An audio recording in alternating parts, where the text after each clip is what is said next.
communiqué de l'EAC en rapport avec le désengagement du M23 n'est pas digne de confiance. Déjà, le premier communiqué des chefs d'État du 21 avril de cette année demandait au M23 de se retirer. Mais 43 jours après, le M23 les a défiés, le M23 a occupé Bunagana. Et ces chefs d'État de l'EAC sont restés bouche bée. Ils se sont réunis le 20 juin 2022, soit 7 jours après que le M23 ait occupé Bunagana. Dans leur communiqué, ils ont été incapables de sanctionner, de condamner le Rwanda, de condamner le M23 et ses alliés. 4 mois après, le M23 les a défiés à nouveau. Le M23 a pris Rutshuru, a pris Kiwanja, jusqu'à Mabenga, jusqu'à Kibumba, Tongo, Bambu, alla jusqu'à perpétrer le massacre à Kishiche. Les chefs d'État réunis à Luanda le 23 novembre n'ont pas été en mesure de condamner le Rwanda, de condamner l'Ouganda, de condamner tous ceux qui sont derrière le M23. Dans le communiqué du 23 novembre 2022, ils ont donné un ultimatum de 2 jours au M23 pour se désengager de toutes ces zones, y compris Rutshuru et Kiwanja. Aujourd'hui, nous sommes le 2 janvier 2023, rien n'a été fait. Et même le théâtre que l'EAC nous a présenté en disant que le M23 s'est retiré de Kibumba, nous apprenons que les éléments du M23 sont là. La plupart d'entre eux ont enlevé leur tenue militaire pour porter des tenues civiles.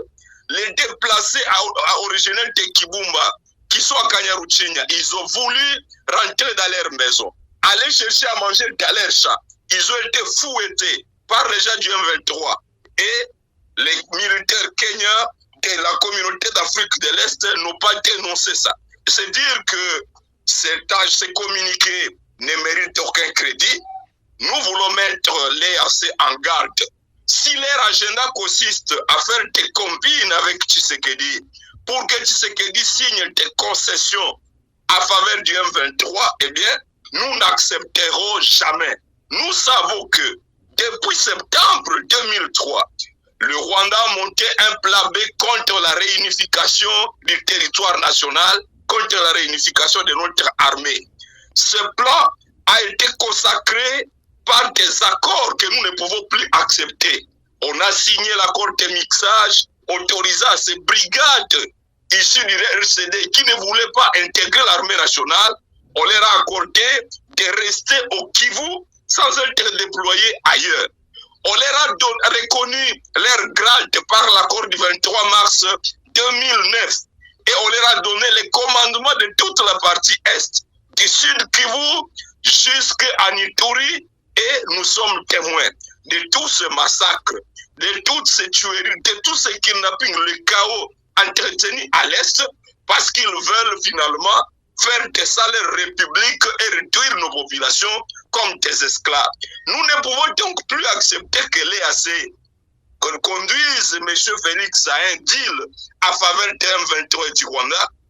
N'importe quel accord qui sera signé va rencontrer notre hostilité, notre opposition en tant que population de l'Est de la RDC, en tant que population congolaise. Nous voulons simplement que la communauté internationale, y compris l'EAC, prenne des sanctions économiques, des sanctions diplomatiques contre le Rwanda, contre tout ce qui se dit le M23, pour que comme le M23 s'était retiré de Bukavu en 2004, que le M23 se retire de Rutshuru, de Kishiche, de Bambu, de Bunagana, sans aucune condition. Mais toute autre forme de négociation, nous ne l'accepterons jamais. Merci beaucoup, honorable. Merci.